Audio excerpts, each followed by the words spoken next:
الرحیم نحمدہ ونصلی ونسلم علی رسولہ الکریم وعلی آلہ واصحابہ واہل بیتہ واولیاء امتہ اجمعین۔ قال اللہ تبارک و تعالی فی القرآن المجید والفرقان الحمید یا ایہا الذین آمنوا کتب علیکم الصیام کما کتب علی الذین من قبلکم لعلکم تتقون۔ آمنت باللہ ورسولہ وصدق اللہ المولانا العظیم۔ بزرگوں، دوستوں اور عزیزوں، اللہ سبحانہ تعالیٰ کا بڑا فضل ہے کہ اس نے ہمیں اسلام کی عظیم نعمت سے سرفراز فرمایا اور اس عظیم نعمت کی مختلف شکلوں سے ہمیں فیضیاب فرمایا۔ یہ نماز، روزہ، زکوٰۃ، حج اور توحید کا عقیدہ، یہ وہ 5 عناصر ہیں جن سے مل کر ہمارا اسلامی عقیدہ وجود میں آتا ہے اور مؤثر ہوتا ہے۔ ہم سب کے لیے یہ بڑی خوش قسمتی ہے کہ ہم اللہ سبحانہ تعالیٰ کے اس فرض کو ادا کرنے کی کوشش کر رہے ہیں جسے ہم روزے اور صوم کے نام سے جانتے ہیں۔ سب سے پہلے تو اس کا ایک دنیاوی فائدہ ذہن میں رکھیے کہ یہ روزہ، اس کو اگر دنیاوی قاعدے سے سمجھنا ہے تو آپ اور ہم سب جانتے ہیں کہ دن بھر کام کرنے کے بعد ہم تھک جاتے ہیں اور ہمیں رات کی ضرورت پڑتی ہے۔ ہم لیٹنا چاہتے ہیں، ہم دن بھر چلتے رہتے ہیں، بیٹھے رہتے ہیں، کام کرتے رہتے ہیں، لیٹنے کا جی چاہتا ہے اور ہمارے لیے یہ لازم ہو جاتا ہے کہ ہم لیٹ جائیں تاکہ پھر دوسری صبح کھڑے ہونے اور کام کرنے کے لائق ہو جائیں۔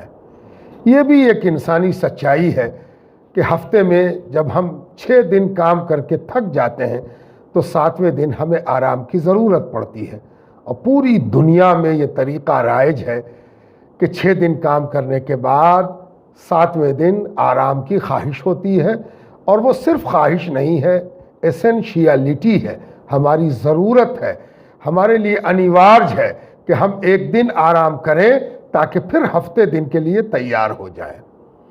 یہ وہ سچائی ہے جو ہمارے سامنے آئی، جس سے پتہ چلا کہ ہمیں روٹین میں تھوڑی دیر ریسٹ چاہیے، تھوڑا سا لیزر چاہیے۔ یہی وجہ ہے کہ اسلام جو ایک بالکل فطری دین ہے، اس نے ایک ایسا طریقہ ہمیں عطا فرمایا ہے کہ کھاتے جاتے ہیں، پیتے جاتے ہیں، کہیں پر کوئی ریلیکسیشن، آرام کی صورت نظر نہیں آتی۔ جسم کی مشینری مسلسل چلتی رہتی ہے، کھانا اور پینا اور دوسری بھوک، انسان کی بھوک سے جس چیز کا تعلق ہے وہ ساری چیزیں مسلسل چلتی رہتی ہیں۔ اس میں بھی ریلیکس چاہیے، اس میں بھی تھوڑا آرام چاہیے تاکہ انسانی اعضاء، انسانی جسم، بشری طاقت اور قوت پھر سے ری ویٹلائز ہو سکے، پھر سے اس لائق ہو سکے کہ آگے کے کام کو کرنے کے لیے مردانہ وار آگے بڑھ سکے۔ اسی لیے یہ روزہ، یہ کوئی حیرت کی بات نہیں ہے، غیر فطری نہیں ہے، غیر طبعی نہیں ہے، بلکہ یہ بالکل نیچرل اور فطری چیز ہے جس کے نتیجے میں انسانی ذہن پھر سے طاقتور ہو کر اور نئی زندگی اور توانائی کے ساتھ اپنے آگے کے سفر پر آگے بڑھتا ہے۔ ہاں، یہ صحیح ہے کہ یہ طریقہ بھی صحت مندوں کے لیے ہے، بیماروں کے لیے نہیں ہے۔ ظاہر ہے کہ جو بیمار ہے اسے اس ریسٹ کی ضرورت نہیں ہے، اسی لیے روزہ صحت مندوں کے لیے فرض کیا گیا ہے، بیماروں کے لیے فرض نہیں کیا گیا۔ جو بیمار ہیں ان کے لیے روزہ نہیں ہے، یہ تو صحت مند کے لیے ہے کہ وہ اگر اپنی صحت کو اور بہتر بنانا چاہتا ہے تو روزہ رکھ لے تاکہ اس کی صحت میں نئی توانائی آ جائے۔ یہ تو دنیاوی پہلو ہوا، طبعی پہلو ہوا، فطری پہلو ہوا۔ اب ذرا اس کا روحانی پہلو، یہ جو روزہ ہے، سب سے پہلے تو یہ جاننا چاہیے کہ قرآن کریم نے جب روزے کی فرضیت کی طرف اشارہ کیا تو ہمیں بڑی خوبصورتی کے ساتھ یہ بات بتائی کہ روزہ صرف تمہارے لیے فرض نہیں کیا گیا ہے، بلکہ دنیا میں کوئی ایسے نبی نہیں آئے، کوئی ایسے پیغمبر نہیں آئے، کوئی ایسا دین نہیں آیا کہ جس میں روزہ فرض نہ کیا گیا ہو۔ یہ بڑی خوبصورت آیت ہے قرآن کریم کی کہ اس آیت کریمہ نے جہاں ہمیں اسلام کی طرف اپنی توجہ مبذول کرائی، وہیں دوسرے ادیان کی طرف بھی ہماری توجہ کو رغبت دلائی۔ اور جب ہم ایک نظر ڈالتے ہیں دنیا کے سینیریو پر تو ہمیں محسوس ہوتا ہے کہ ہماری نظر کے سامنے جتنے بھی مذاہب اور ادیان ہیں ان سب میں روزہ موجود ہے، کسی نہ کسی شکل میں، کسی نہ کسی مقدار میں، کسی نہ کسی کوانٹٹی میں۔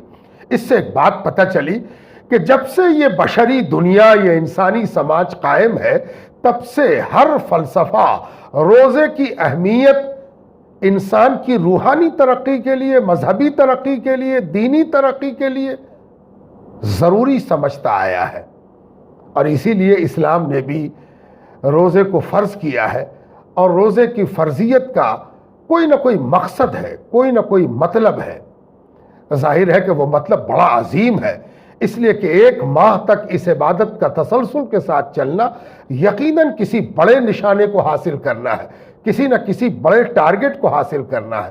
قرآن کے الفاظ میں لعلکم تتقون، یہ اس لیے فرض کیا گیا ہے کہ تمہارے اندر تقوی کا مادہ آ جائے، تمہارے اندر تقوی پیدا ہو جائے، تم بھی متقیوں کی فہرست میں داخل ہو جاؤ، اور تمہارے اندر بھی متقیوں کا لکھن، متقیوں کے آؤ بھاؤ پیدا ہو جائے۔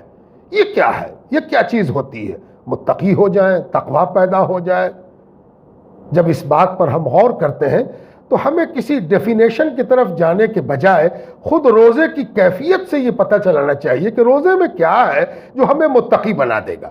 اور جب اس حوالے سے ہم روزے پر، اپنے روزے پر غور کرتے ہیں تو ہمیں ایک بات محسوس ہوتی ہے کہ روزہ ایک ایسی عبادت ہے، ایک ایسا راز ہے، ایک ایسا سرگوشی کا معاملہ ہے جو بندے اور خدا کے درمیان ہوتا ہے۔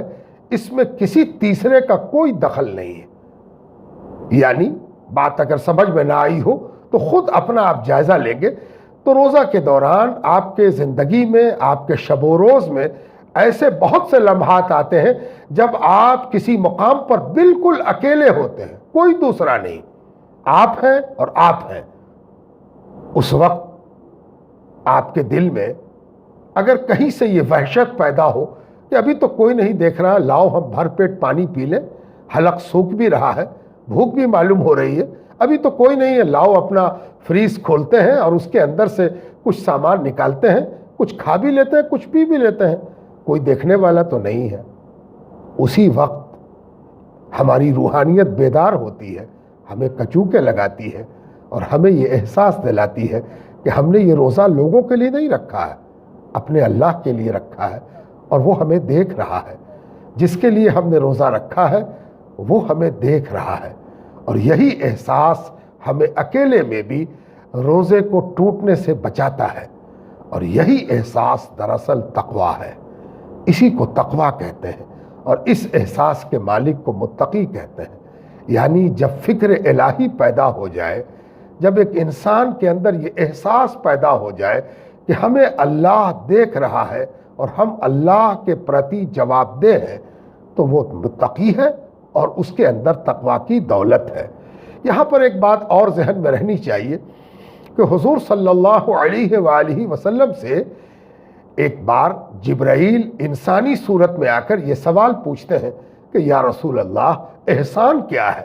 اور سرکار دو عالم یہ جواب عنایت فرماتے ہیں کہ احسان یہ ہے کہ بندہ اس طرح عبادت کرے گویا کہ خدا کو دیکھ رہا ہو، گویا کہ اللہ کو دیکھ رہا ہو، اور اگر خود کو اس قابل نہ سمجھے تو کم سے کم یہ احساس کرے، یہ تصور کرے، یہ یقین کرے، یہ وشواس کرے کہ اللہ ہمیں دیکھ رہا ہے۔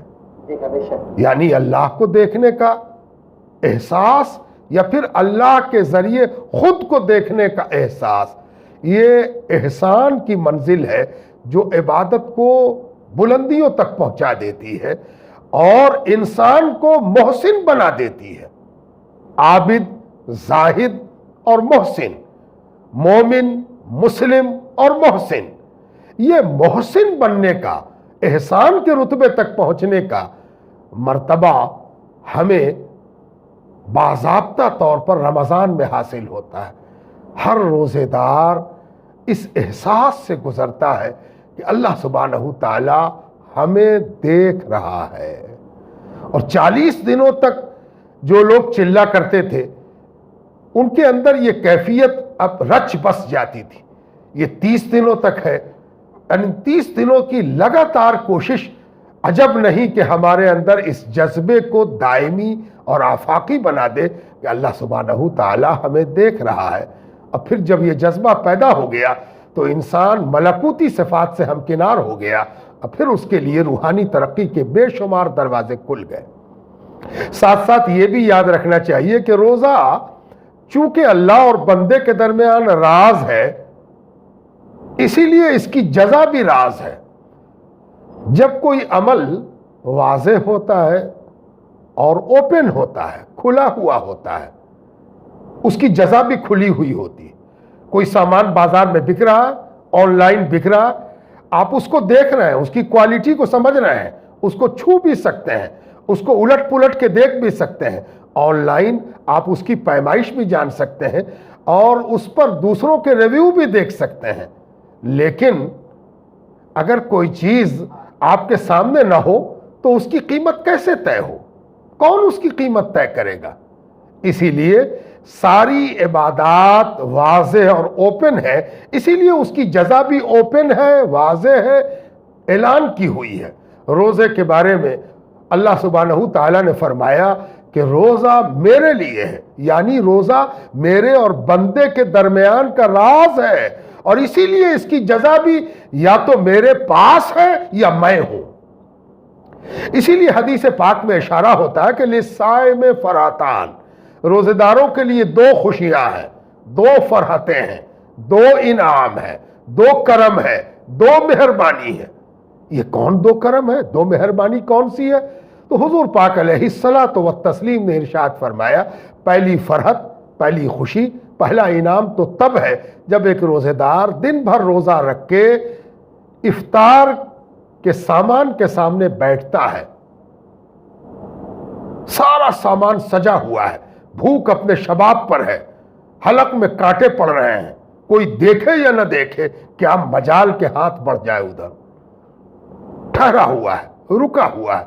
کیوں رکا ہوا ہے؟ صرف اس پر نہیں کہ گھڑی میں وقت ہو جائے، گھڑی میں وقت تو ایک بہانہ ہے، وہ گھڑی میں ایک خاص قسم کا احساس ہوتا ہے۔ آپ محسوس کیجئے، آپ جب سوکھے ہوئے حلق میں شربت کا، پانی کا ایک گھونٹ، پھل کی ایک قاش، اپنے کھانے کی کوئی ایک لقمہ بدن میں ڈالتے ہیں تو آپ کے بدن میں ایک خاص قسم کی سنسناہٹ ہوتی ہے، جیسے بدن کی طلب پوری ہو رہی ہو، بدن کی چاہت پوری ہو رہی ہو، بدن آپ کا خوش ہو جاتا ہے، جیسے خشک زمین پر پانی پڑ گیا ہو، جیسے مرجھائے ہوئے پودے میں پانی نے نئی رمق لا دی ہو۔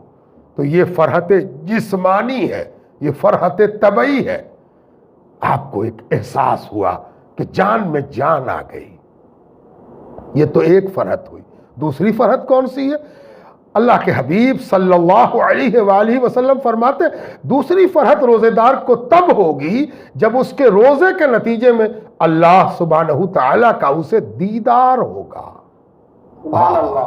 اس دیدار الہی سے روح کو فرحت ہوگی، روح مطمئن ہوگی، روح اللہ سبحانہ تعالیٰ کے دیدار کی جلوہ سامانی سے اپنے اندر ایک نئی توانائی، نئی آفاقیت کو محسوس کرے گی۔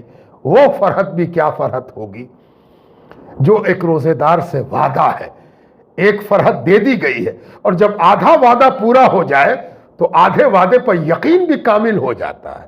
اگر دونوں وعدہ ادھورا ہوتا تو ممکن ہے کہ کسی کا یقین درک جاتا، لیکن جب آدھا وعدہ اللہ تعالیٰ نے پورا کر دیا ہے تو آدھے وعدے پر یقین کامل ہے کہ ایک وقت آئے گا جب یہ تمام افطار اپنی معراج تک پہنچے گا اور اللہ سبحانہ تعالیٰ کا ہمیں دیدار ہوگا۔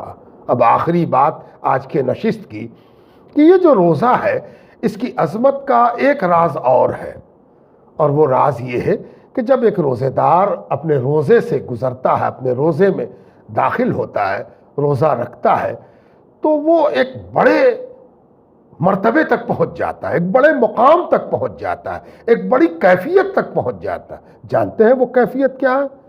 وہ کیفیت یہ ہے کہ وہ جب روزہ رکھ کے دوسروں کے روزہ کھلوانے کی فکر کرتا ہے، دوسروں کی مدد کی فکر کرتا ہے، دوسروں کے کام آنے کی فکر کرتا ہے، دوسروں کی بھوک کی فکر کرتا ہے، دوسروں کے پیاس کی فکر کرتا ہے، تو وہ ایک بڑے مرتبے تک پہنچ جاتا ہے۔ وہ کون سا مرتبہ ہے؟ کہ روزے کے دو حصے ہیں اس حوالے سے۔ ایک حصہ وہ ہے جس میں روزہ رکھنے والا خود تو بھوکا پیاسا رہتا ہے، دوسرا حصہ وہ ہے کہ وہ بھوکا پیاسا رہ کے دوسروں کی چنتا، دوسروں کی فکر اور دوسروں کے کھلانے کی اور پلانے کی فکر کرتا ہے۔ یہ دونوں چیزیں جب آپس میں ملتی ہیں تو یہ روزہ اس مقام تک روزے دار کو پہنچا دیتا ہے کہ وہ روزے کے دوران ان دونوں صفت کی وجہ سے اللہ کے صفت کی تجلی بن جاتا ہے۔ اللہ سبحانہ تعالیٰ، اللہ جل جلالہ کی صفت یہ ہے کہ وہ خود تو کھاتا پیتا نہیں، دوسروں کو کھلاتا پلاتا ہے۔ یہ اللہ کی صفت ہے، وہ کھانے پینے سے بے نیاز ہے، لیکن وہ دوسروں کی ضرورت پوری کرنے سے بے نیاز نہیں ہے۔ اس کی مہربانی، اس کا فضل اور اس کی عطا یہ ہے کہ وہ رزاق ہے، وہ کریم ہے، وہ مہربان ہے، وہ رحمان ہے، اور اس کی رحمانیت برس رہی ہے۔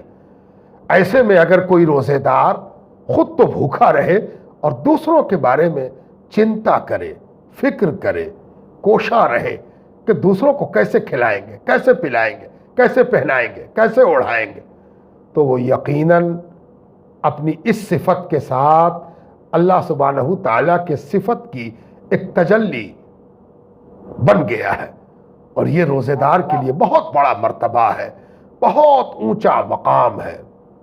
بزرگوں، دوستوں اور عزیزوں، یہ جو روزے دار ہے یہ ہر وقت خوف اور امید سے گزرتا رہتا ہے۔ اسے ہر لمحہ اس بات کا ڈر لگتا ہے کہ پتہ نہیں اس بڑے معیار پر ہم پورے اترے یا نہیں اترے، بڑی فکر اس کو ہوتی ہے۔ اسی لیے روزے دار کثرت سے استغفار کرتا ہے، توبہ کرتا ہے، اور وہ توبہ اور استغفار اسی لیے ہوتا ہے کہ پروردگار اس روزے میں دو معاملہ ہے۔ ایک معاملہ تو یہ ہے کہ پروردگار تو نے یہ وعدہ کیا ہے، اپنے حبیب کی زبان سے ہمیں یہ کہلوایا ہے کہ جو یقین اور احتساب کے ساتھ روزہ رکھتا ہے اور رات کو قیام کرتا ہے، دن بھر بھوکا رہتا ہے، پیاسا رہتا ہے، اور اپنے احساسات و خواہشات پر اللہ کی رضا کے لیے بندش لگائے رکھتا ہے، اور رات میں کھڑے ہو کر عام دنوں سے زیادہ، عام راتوں سے زیادہ قیام کرتا ہے، اور یہ دونوں کام وہ یقین اور احتساب کے ساتھ کرتا ہے۔ یقین امید ہے اور احتساب خوف ہے، یعنی اس یقین کے ساتھ کرتا ہے کہ اللہ دیکھ رہا ہے، اللہ قبول کرنے والا ہے، اللہ لغزشوں کو معاف کرنے والا ہے، اور اللہ تعالیٰ اجر دینے والا ہے۔ یہ یقین ہے اس کو۔ اور احتساب کیا ہے؟ ڈر لگا ہوا ہے۔ وہ جب کبھی اپنے روزے کے اندر جھانکنے کی کوشش کرتا ہے تو اس کو قصور اور فتور بھی نظر آتا ہے، اور وہ اس پر شرمندہ بھی رہتا ہے۔ وہ مغرور نہیں ہوتا، وہ متکبر نہیں ہوتا، وہ ایٹھتا نہیں ہے، وہ ڈرا رہتا ہے، وہ کانپا رہتا ہے، اور اس کے ڈرنے اور کانپنے کو اس کی امید سنبھالے رہتی ہے۔ جہاں خوف اور ڈر اسے گرنے اور پڑنے پر مجبور کرتا ہے، وہیں امید اس کے لیے سہارا بن جاتی ہے۔ ایسا روزے دار استغفار کرتا ہے تو اس لیے کرتا ہے کہ روزے میں کوئی غلطی ہوئی ہو تو اسے معاف کر دے اللہ تعالیٰ، معاف کر دے اللہ تعالیٰ۔ اور دوسرے یہ کہ اللہ سے وہ یہ امید کرتا ہے کہ پروردگار ہم نے روزہ بھی رکھا ہے اور رات کو تراویح بھی پڑھی ہے، عام راتوں سے زیادہ قیام بھی کیا ہے، اے پروردگار میرے تمام گناہوں کو بخش دے، میرے تمام گناہوں کو بخش دے۔ ایسا بندہ بنتا ہے روزے دار۔ روزے میں بندگی اپنے معراج پہ ہوتی ہے، بندے کی بندگی میں خوبصورتی کا اظہار ہوتا ہے۔ ایسا لگتا ہے کہ بندہ آج سچ مچ بندہ ہو گیا ہے،